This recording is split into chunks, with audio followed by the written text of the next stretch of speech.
They call him the Iron Shadow of Seoul, a mafia boss whose reach extends from the high rises of Gangnam to the dark alleys of Los Angeles. But the night he returned to his Bel-Air mansion 4 hours early, the greatest threat to his empire wasn't a rival syndicate's hitman. It was the woman sharing his bed, and the only person standing between him and a black site prison was the maid he had treated like furniture for 3 years. Ji-hoon Park had built his kingdom on absolute control, surviving street wars and federal stings to become the most feared man in the city. He believed he was untouchable until the night a shipment was seized and a gut feeling sent him home through the servant's entrance, where he was stopped by a trembling hand and a desperate whisper, "You can't go in there." Seconds later, Ji-hoon looked through a cracked door and saw a scene that turned his blood to ice. His wife, Victoria, a rival cartel leader, and the legal documents that would sign his death warrant in exchange for her freedom. But the biggest shock of the night wasn't the betrayal in the bedroom. It was the woman holding him back. Because Zuri, the quiet girl who had spent years scrubbing his floors in silence, wasn't just a maid.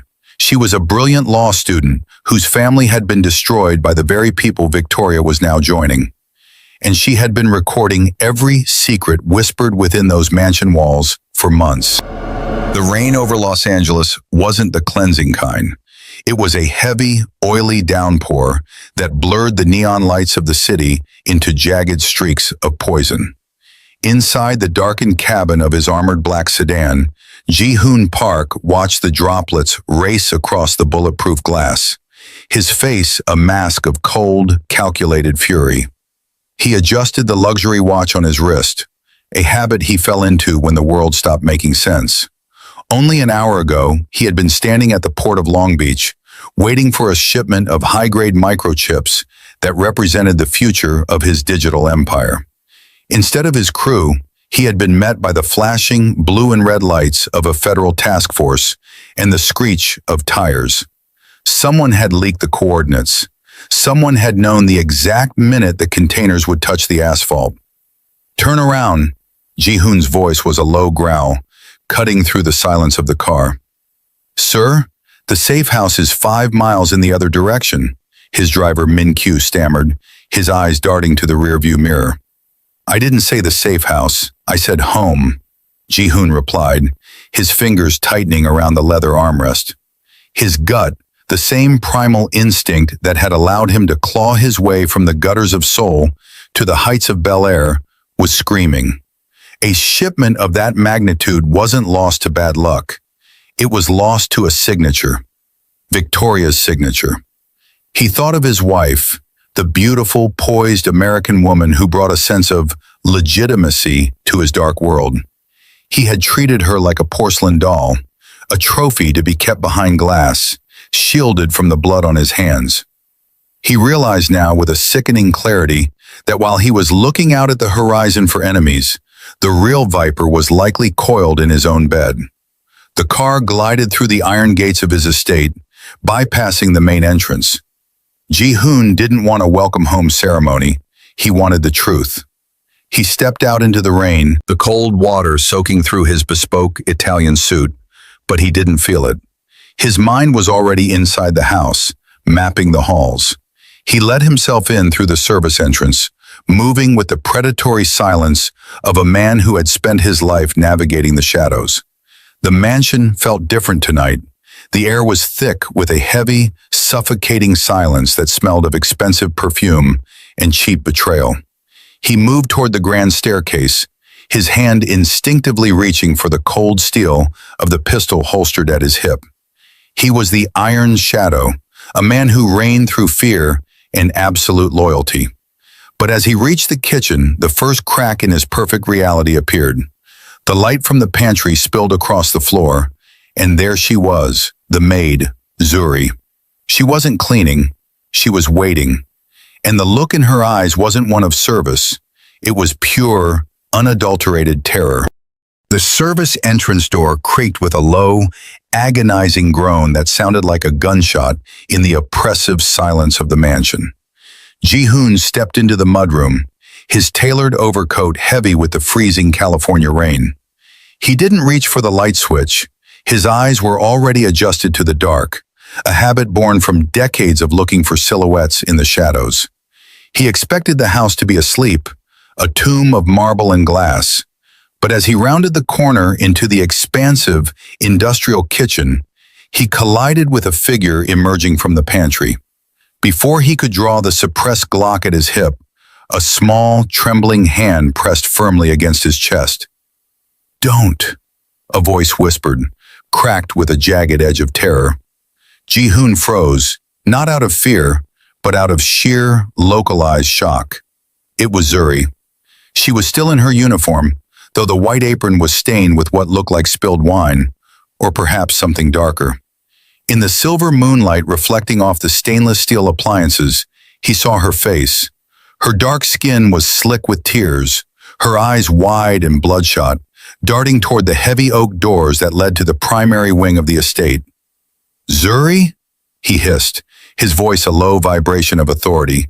"What is the meaning of this? Get out of my way!" He tried to brush past her, but she didn't move. Instead, she stepped deeper into his personal space, her fingers gripping the lapel of his expensive suit with a strength that defied her small frame. The physical tension between them was electric. The iron shadow was being held at bay by a girl who usually apologized for the sound of her own footsteps. "If you go through that door, Mr. Park, you aren't coming back out," she breathed, her voice barely audible over the hum of the sub-zero refrigerator. "They think the plane went down over the Rockies. They've already started the count." Ji-hoon felt a coldness settle in his marrow that had nothing to do with the rain. Her hand was shaking so violently he could feel her heartbeat through his palm. He looked down at her, really looked at her for the first time in 3 years, and saw a desperate, haunting intelligence. She wasn't just a servant witnessing a scandal. She was a sentry standing at the edge of a cliff, trying to keep him from falling. "Who is they?" Ji-hoon demanded, his hand finally closing around the grip of his weapon. Zuri's gaze shifted to the hallway as the muffled sound of laughter, Victoria's unmistakable melodic laugh, drifted through the air. But there was another voice, a deep, gravelly baritone that belonged to the man Ji-hoon had trusted to guard his ports. "Listen," Zuri whispered, her eyes pleading. "Just listen before you die." Ji-hoon's hand tightened on the cold brass of the door handle, his knuckles turning a ghostly white. Every instinct he possessed, the same instincts that had allowed him to build a criminal empire from the gutters of Seoul, screamed at him to stop. But the arrogance of the iron shadow was a heavy shroud. He shoved the door open, the heavy oak swinging back with a muted thud against the plush silk wallpaper. The air in the master suite was thick with the scent of Victoria's expensive French perfume and the acrid smoke of a singular, expensive cigar. Ji-hoon froze. The scene before him wasn't the frantic scramble of a cheating wife, but the cold, clinical precision of an execution. Victoria sat at his mahogany desk, the very seat where he brokered deals that moved millions. She didn't jump. She didn't scream. She simply looked up, a glass of vintage scotch in her hand, her eyes as hard and reflective as diamonds. Spread across the desk were the black files, the encrypted ledgers of his offshore accounts, and the signed depositions that could bury him in a federal hole for 3 lifetimes. But it was the man standing behind her that turned Ji-hoon's blood to slush. Kenji Sato, the head of the rival Kuroda syndicate, leaned over Victoria's shoulder with a proprietary ease. His tattooed hand rested casually on the back of her chair. In front of them lay a federal immunity agreement, the gold seal of the Department of Justice gleaming under the desk lamp like a predator's eye.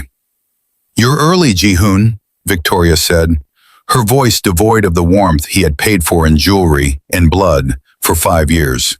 She didn't even stand. She merely tapped a fountain pen against the documents.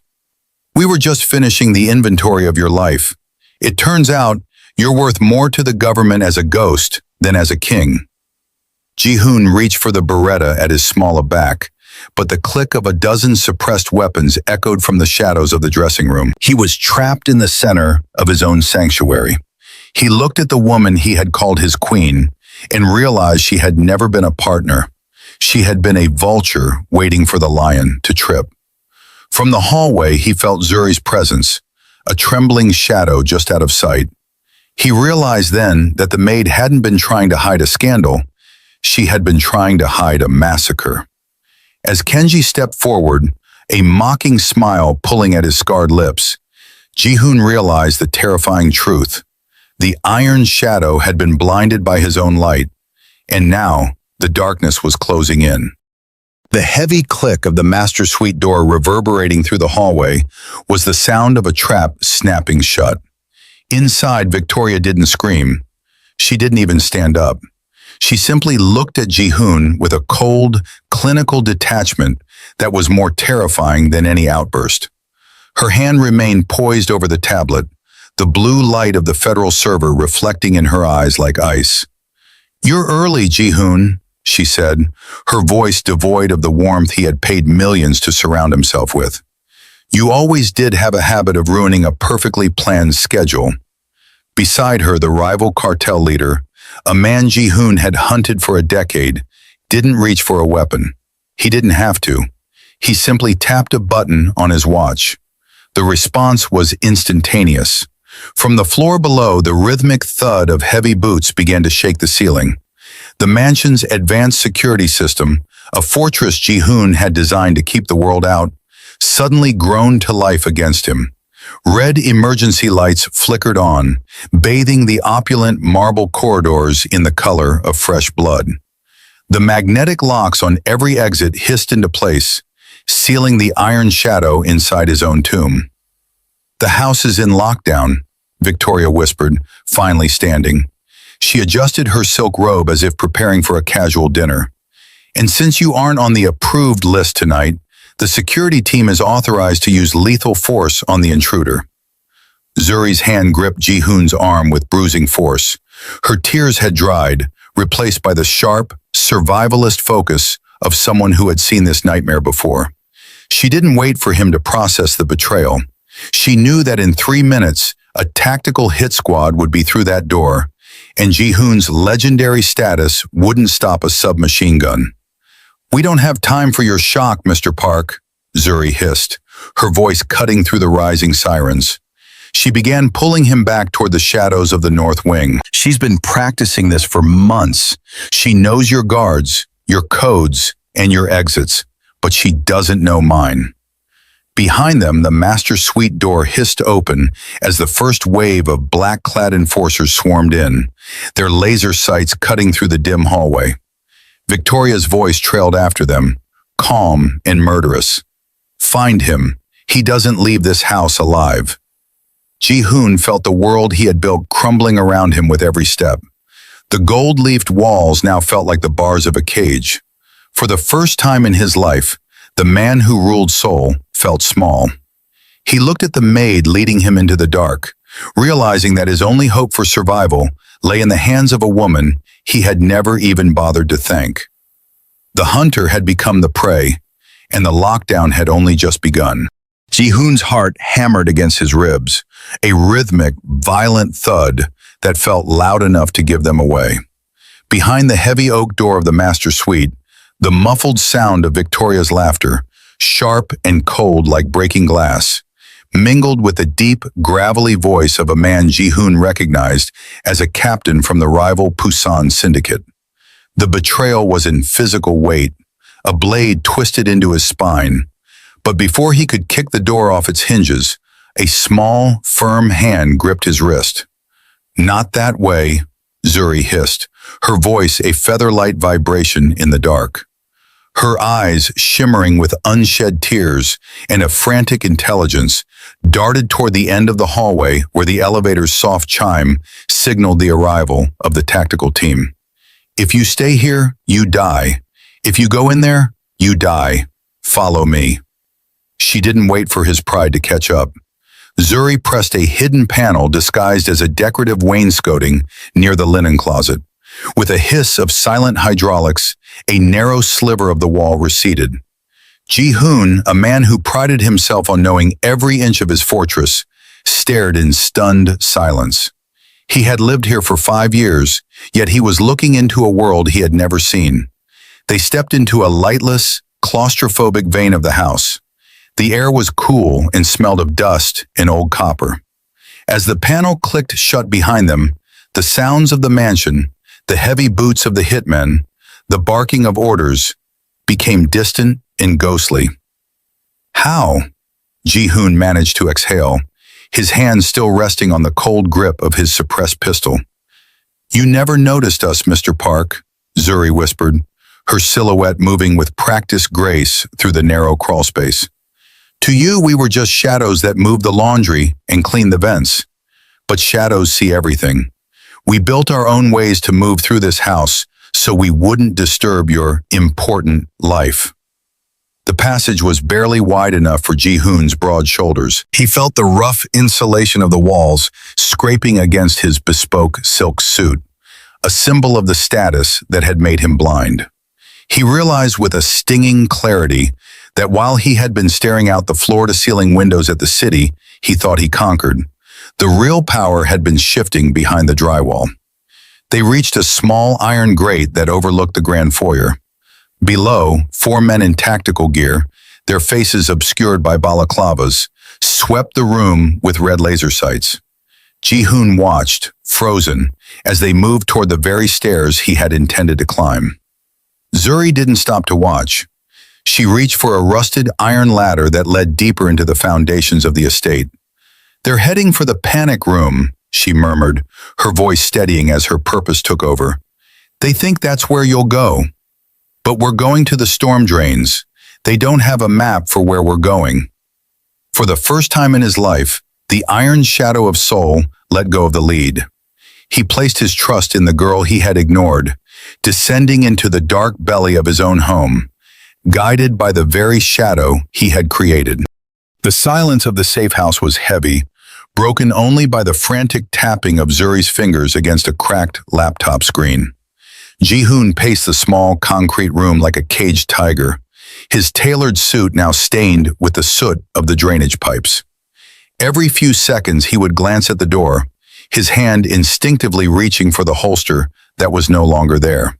His mind was a storm of red, Victoria's face, the rival boss's smirk, the cold realization that his life's work was being dismantled by the woman he had gifted with diamonds and his name. "How?" Ji-hoon's voice was a low, dangerous rasp. "How did you know they were in that room? How did you know to stop me?" Zuri didn't look up. Her face was pale, the tears from the mansion having dried into salt streaks on her cheeks. "I didn't just know tonight, Mr. Park. I've known for months." Ji-hoon froze, his eyes narrowing. "Explain." Zuri finally turned the laptop toward him. The screen was filled with jagged audio waves and time-stamped folders. "When I started working for you, I saw how men like you treated people like me. We are shadows. We are invisible. And I knew that if things ever went wrong in that house, I would be the first person blamed or the first person killed to keep a secret." She hit a key and a voice filled the room. It was Victoria, her tone sharp and cold, discussing the coordinates of the seized shipment with the cartel leader. "I didn't do it to hurt you," Zuri whispered, her voice trembling but her gaze steady. "I did it to survive. I hid micro-transmitters in the light fixtures, the vents, even the lining of the master bedroom drapes. You call it a mansion, I called it a goldmine of evidence. I needed a way out if the walls ever closed in."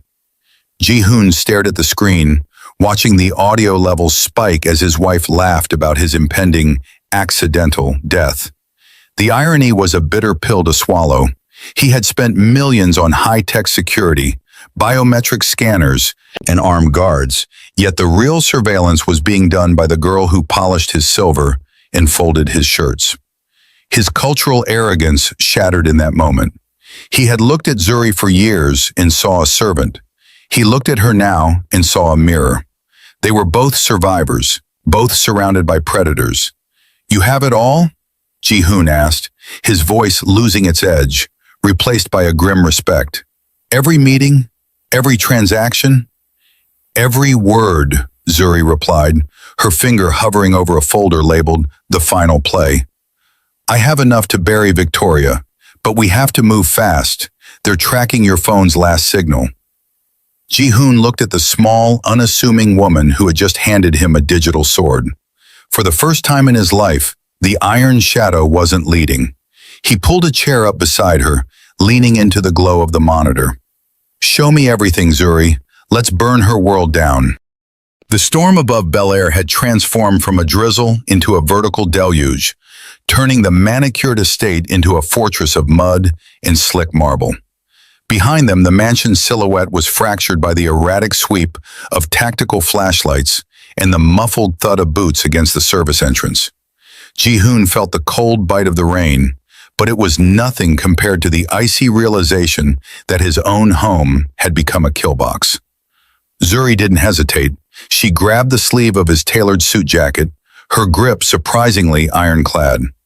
The storm drains, she hissed over the roar of the wind. Victoria thinks you'll head for the garage. She's already blocked the GPS on your fleet.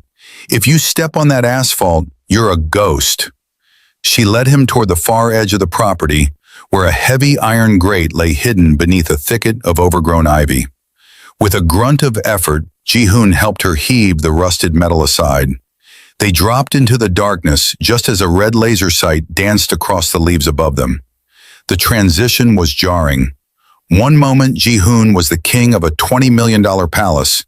The next, he was knee-deep in rushing, waist-high runoff, the air thick with the smell of wet concrete and old earth. The LA drainage system was a concrete labyrinth, a subterranean throat designed to swallow the city's filth. Stay close to the wall, Zuri commanded, her voice echoing hollowly against the curved ceiling. The current gets stronger toward the junction. As they waded through the surging water, the echoes of the world above faded, replaced by the rhythmic, terrifying thrum of the city's pulse. Ji-hoon's lungs burned. His expensive leather shoes were ruined, his dignity stripped away with every stumbling step in the muck. He looked at Zuri, the woman he had looked past for years. She moved with a strange, practiced grace in the dark, her eyes scanning the ceiling for the markers she had memorized. How do you know this path? He shouted over the rushing water. Zuri paused, her face illuminated by the faint, ghostly light filtering through a distant, street-level manhole. Her expression was a mask of grim determination. When you're a maid in a house full of monsters, Mr. Park, you spend your nights finding the exits. I didn't learn this to save you. I learned it to save myself. A sudden metallic clang rang out from the tunnel behind them, the sound of a grate being kicked open. The hit squad was coming down. The hunters had entered the maze. Move, Ji-hoon whispered, the arrogance of the Iron Shadow finally dissolving into the raw instinct of a survivor. He reached out, not to lead, but to follow. For the first time in his life, the boss wasn't giving orders. He was clinging to the only person who knew the way out of the dark. They plunged deeper into the tunnel, two fugitives bound by a betrayal that had turned a master into a beggar and a servant into a guide. Back at the mansion, the air conditioning hummed with a clinical, indifferent chill. Victoria Cassidy stood in the center of the master suite, her reflection in the floor-to-ceiling gilded mirror, showing a woman who had finally shed the skin of a Mafia trophy. She reached up, unpinning her hair and letting the blonde waves fall over her shoulders, her face a mask of terrifying serenity. To the world, she was the grieving widow of the Iron Shadow. To the men currently dismantling Ji-hoon's wall safe, she was the new architect of their fortune. The smell of expensive perfume mingled with the metallic scent of gun oil as her lead enforcer, a man whose loyalty had been bought with a 7-figure wire transfer, stepped into the room. The perimeter is secure, he reported, his voice low. But we have a problem. The service entrance was accessed 10 minutes ago. Someone bypassed the digital log. Victoria didn't flinch. She picked up a crystal glass of bourbon from the nightstand, swirling the amber liquid. She knew Ji-hoon better than he knew himself. She knew his gut would bring him back to the one place he felt in control. She had counted on his arrogance bringing him right to her doorstep. "He's here," she said, her voice like cracking ice. "And he's not alone. The maid is missing from her station in the kitchen." She turned, her eyes narrowed and devoid of the warmth she had simulated for years. The black swan of Bel-Air was no longer playing a part. "I want a clean sweep, do you understand? This isn't a search and rescue. I want every shadow in this house neutralized. If Zuri Diallo is with him, she dies first." She was always too observant for a servant. The enforcer hesitated. "And the boss? If he's alive, the Greeks might—" "There is no boss anymore," Victoria interrupted, her tone sharp enough to draw blood. "There is only a ghost in a suit.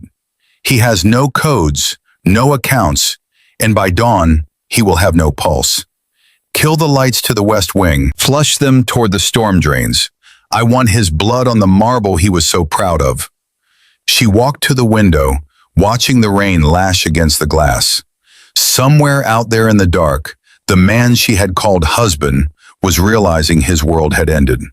She felt no regret, only the cold, sharp ambition of a woman who had played the long game and won. She raised her glass to the empty, rain-streaked night. "Burn it all," she whispered to the glass, "and make sure nothing is left to bury."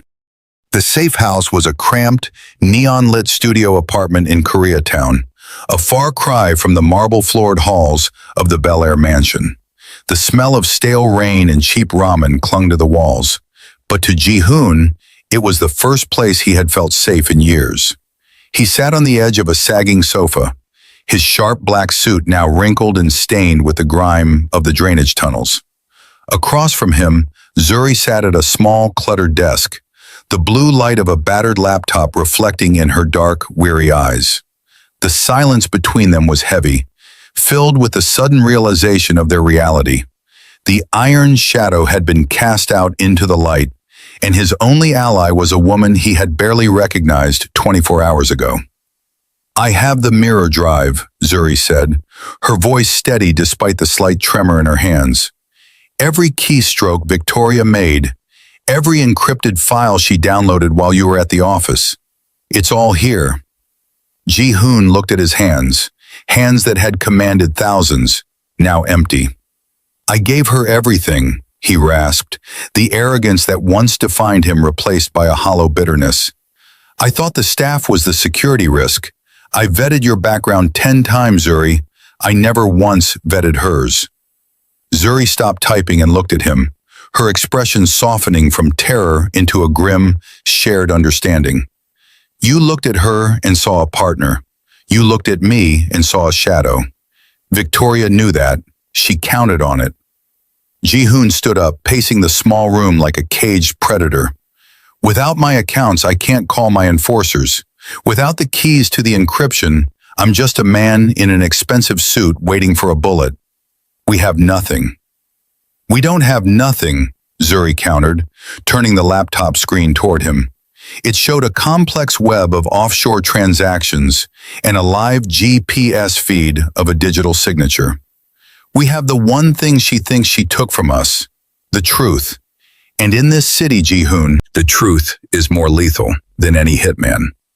As the glow of the screen illuminated the small room, the power dynamics shifted. Ji-hoon realized that his survival didn't depend on his gun or his reputation, but on the girl he had ignored. They were two fugitives from different worlds, stripped of their titles, bonded by the scars left by the same enemies. For the first time, Ji-hoon didn't see a maid, he saw a strategist. He realized that while Victoria had stolen his empire, she had inadvertently handed him the only weapon capable of taking it back. Together they stared at the screen, the hunt beginning not with a bang, but with a click of a mouse. The blue glow of the laptop screen was the only light in the cramped, humid safe house, casting long, ghostly shadows across Ji-hoon's stone-cold features. Zuri sat beside him, her fingers flying across the keys with a precision that betrayed her humble disguise as a maid. For 3 years, she had been a ghost in his halls, but now she was the only one capable of navigating the digital labyrinth Victoria had built to hide her tracks. "I found the encrypted ledger," Zuri whispered, her voice trembling not with fear, but with a burgeoning, icy realization. She bypassed a final firewall, and a series of scanned police reports and wire transfer receipts from 7 years ago flooded the screen. Ji-hoon leaned in, his eyes scanning the documents. He recognized the names of the cartel leaders, the ones Victoria was currently conspiring with. But as he scrolled down, he saw a signature on a cleanup order that made his heart skip a beat. It was Victoria's maiden name. She hadn't just been a trophy wife looking for a way out. She had been a strategist for the enemy long before she ever met him. A sharp, choked gasp escaped Zuri's throat. Her eyes were fixed on a grainy photo attached to a cold case file from Senegal, a home invasion that had been ruled a random robbery. It was her family's home. "She didn't just facilitate the deal," Zuri said, her voice cracking as a single tear hit the keyboard. "She ordered the strike.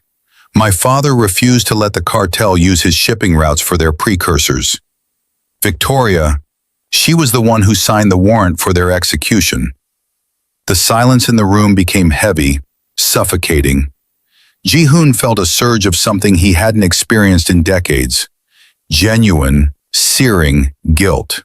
He had married a monster, thinking she was a prize of high society, while the woman he treated as a servant was actually the survivor of his wife's first bloodbath. He looked at Zuri, really looked at her, and saw the immense weight of the grief she had been carrying while she polished his silver and folded his shirts.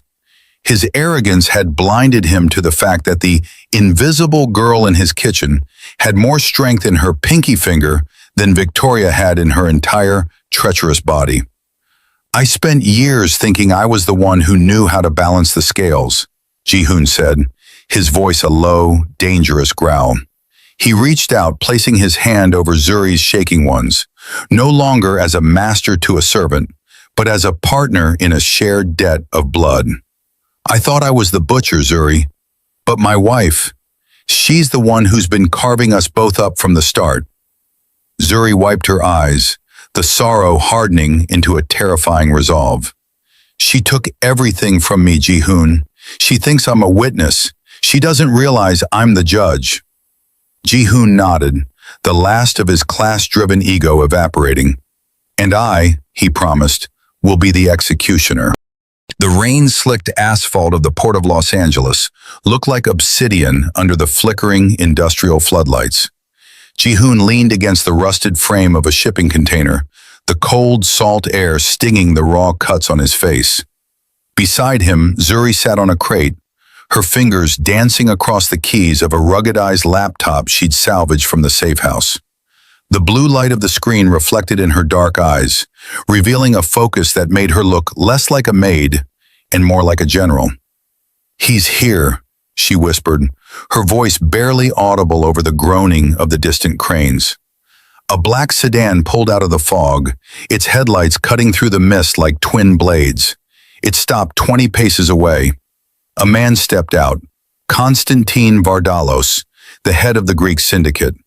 He was a man Ji-hoon had spent a decade trying to push out of the West Coast markets. They were enemies by trade, but in the underworld, the enemy of my enemy is a business opportunity.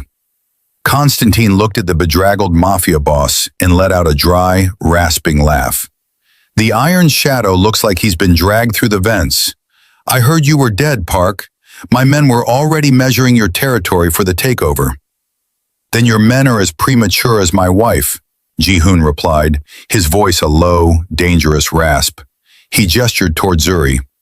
"Show him." Zuri turned the laptop around.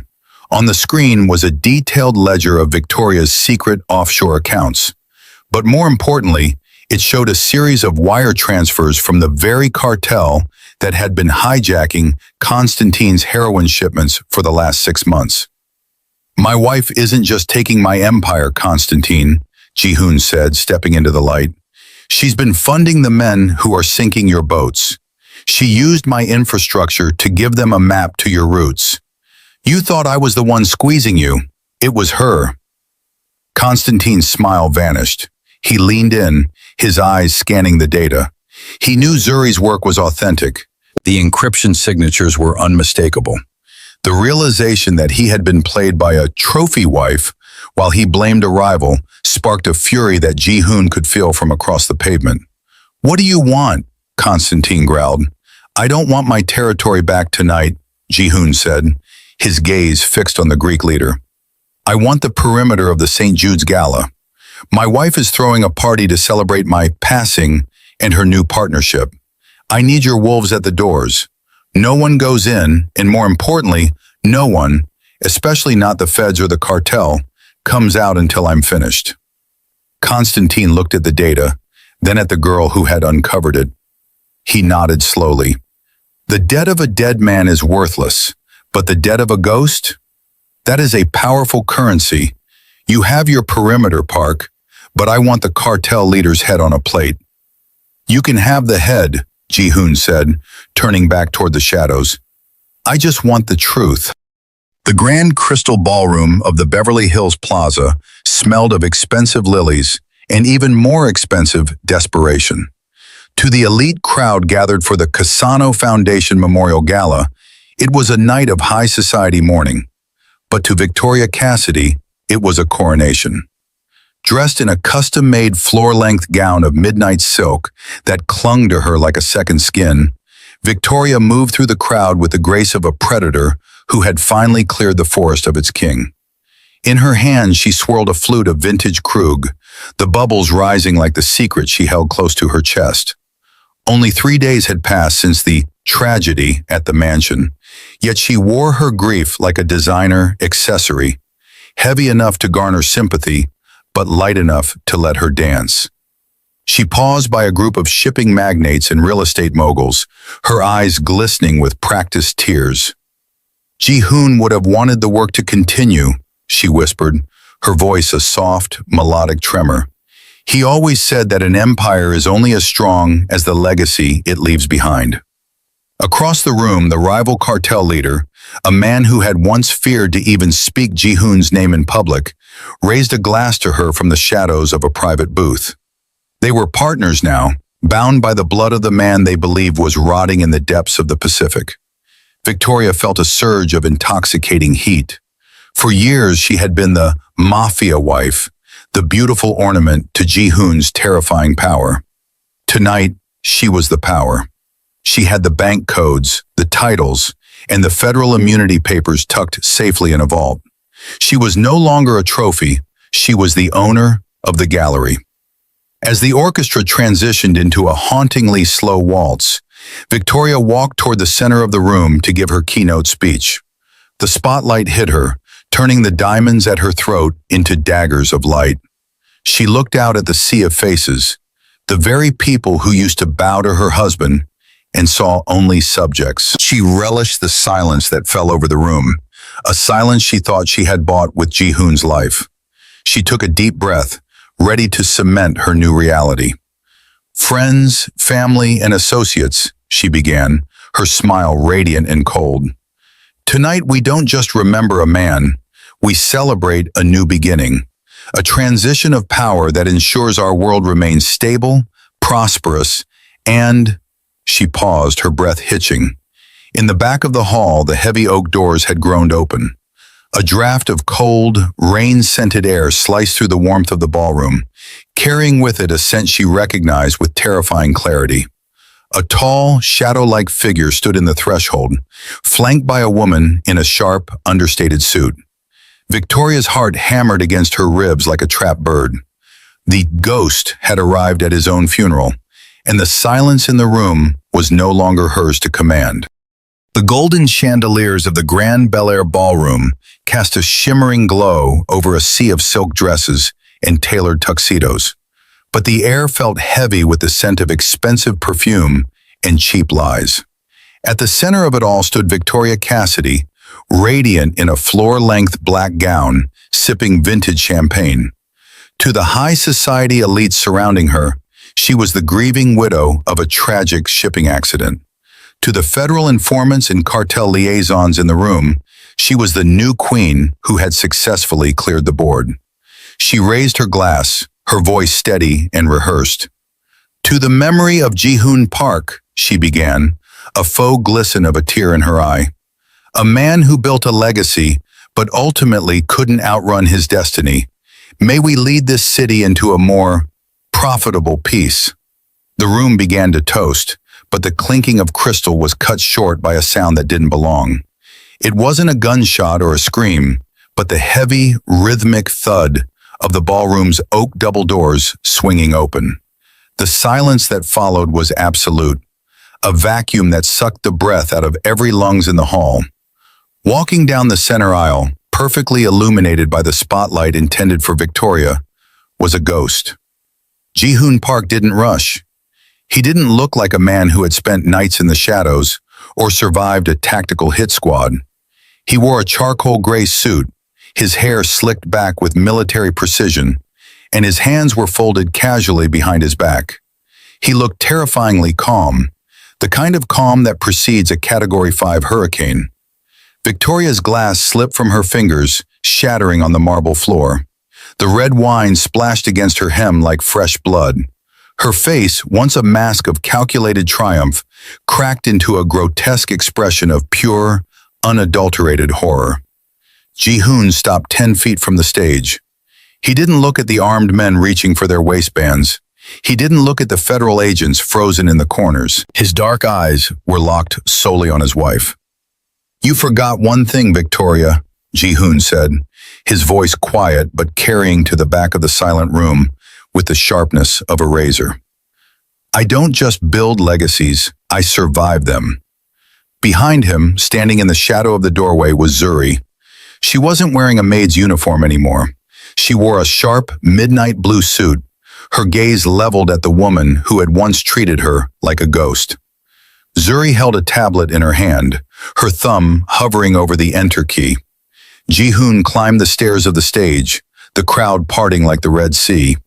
He stepped into Victoria's personal space, leaning in as if to share a lover's secret. "The eulogy was a nice touch," he whispered, a cold, mirthless smile touching his lips. "But I'm not quite ready for the grave. However, I think it's time we talked about yours." The gala was at its zenith, a sea of silk and champagne masking the predator's pit beneath. Victoria stood on the velvet-draped stage, her smile radiant, her hand resting dismissively on the shoulder of the rival boss. To the elite gathered in the ballroom, she was the grieving widow ready to lead the Park Empire into a new, more profitable era. She raised her glass, the ice-blue diamonds on her neck catching the light, the very diamonds Ji-hoon had given her for their 5th anniversary. "To a future built on strength," she projected, her voice steady and sweet. "And to the memory of my late husband, whose seat I humbly take tonight."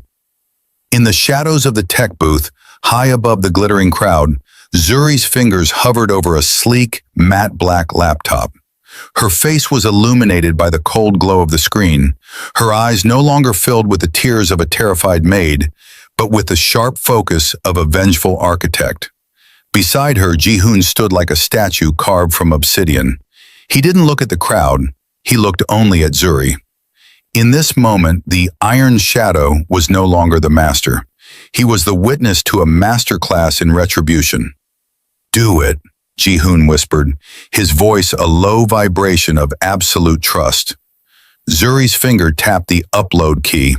The transformation was instantaneous. The soaring orchestral music died into a digital screech that set teeth on edge. The massive high-definition LED screens that had been displaying a tribute to Ji-hoon's life flickered, bled into static, and then sharpened into a terrifyingly clear image. It was the master bedroom. The angle was voyeuristic, caught from the vents Zuri had spent years cleaning. The ballroom fell into a suffocating silence as Victoria's voice boomed through the speakers. Not the sweet, melodic tone she had just used, but a sharp, serrated hiss. "He's a relic, Santino." The the digital Victoria sneered on screen, tossing a federal file onto the bed. Ji-hoon thinks he's a god, but gods are easy to kill when they're sleeping. I've moved the assets. By the time the feds hit the docks, he'll be nothing but a memory and a headline. I want him erased. The footage cut to Victoria signing the witness protection documents, her face twisted in a smirk of pure malice as she toasted to her husband's staged demise. Below the stage, the guests recoiled as if from a physical blow. The rival bosses moved back, their hands instinctively reaching for their holsters, realizing they were standing next to a woman who had just been exposed as the ultimate traitor. Victoria's face drained of color, turning a sickly, ghostly gray as she turned to the screen. She looked small, a trapped bird in a cage of her own making. Zuri leaned into the microphone, her voice echoing through the hall like a tolling bell. The maid is always listening, Victoria, and tonight, the world is listening with her. The heavy oak doors of the grand ballroom didn't slam. They clicked shut with a finality that echoed like a casket lid. The silence that followed was absolute. Victoria Cassidy stood frozen center stage, the golden spotlight that had once heralded her triumph, now exposing her like a specimen under a microscope. Across the room, the men she had courted, the kings of the Greek and Italian syndicates, deliberately turned their backs, a silent, synchronized execution of her social and criminal standing. In the world of the Iron Shadow, there was no sin greater than being caught. Two federal agents, their faces as cold as the Siberian winter Ji-hoon had promised for his enemies, stepped out of the shadows. The metallic ratchet of handcuffs snapping onto Victoria's wrists was the only sound in the hall. She looked at Ji-hoon, her eyes darting for a flicker of the man who had once bought her diamonds and built her a throne. But the man standing before her wasn't her husband. He was the butcher, and he was looking through her as if she were made of glass. "Ji-hoon, wait," she gasped, the polished veneer of her voice finally cracking into a jagged plea. "You don't understand, they forced my hand. I did it for us." Ji-hoon didn't respond. He didn't have to. He simply adjusted his cufflink and stepped aside, making room for Zuri. Zuri Diallo walked forward, her stride no longer the hesitant shuffle of a maid, but the measured pace of a woman who had reclaimed her soul. She stopped inches from Victoria. There was no slap, no scream, no petty display of vengeance. Zuri reached out and calmly unpinned the $5 million heirloom brooch from Victoria's lapel, the one Victoria had stolen from the family Zuri had lost. "The cleaning is finished," Zuri whispered, her voice carrying a weight that made Victoria flinch. "And you are the last of the dirt." As the agents led Victoria away, her heels dragging across the polished marble, the guests began to bow. It wasn't to Ji-hoon, but to the pair standing together. Ji-hoon turned to Zuri, acknowledging the woman who had seen his death and decided to rewrite his destiny. He didn't offer her a seat at his table. He offered her the seat next to him. The old order was ash. The Iron Shadow had found its light, and as the sirens faded into the Los Angeles night, the underworld realized that the most dangerous alliance in the city wasn't built on blood or marriage. It was built on the silence of a maid who knew exactly when to speak. The reign of Victoria was over. The era of the shadow and the architect had begun. Ji-hoon Park thought he was the most powerful man in the room, until a maid proved that true power is found in the shadows. Victoria learned the hard way that when you burn a bridge, you'd better make sure your husband isn't still standing on it. This story is a powerful reminder. Never overlook the people who see you when you think no one is watching. Loyalty isn't a contract. It's a choice made in the dark. If you felt the chill when that door opened, hit that like button and comment below. Would you have listened to Zuri's warning or opened the door? Share this with a friend who loves a good revenge story and subscribe with notifications turned on. Don't be like Ji-hoon. Don't miss the signs. We have a new story every week that will leave you questioning everyone around you. Thanks for watching.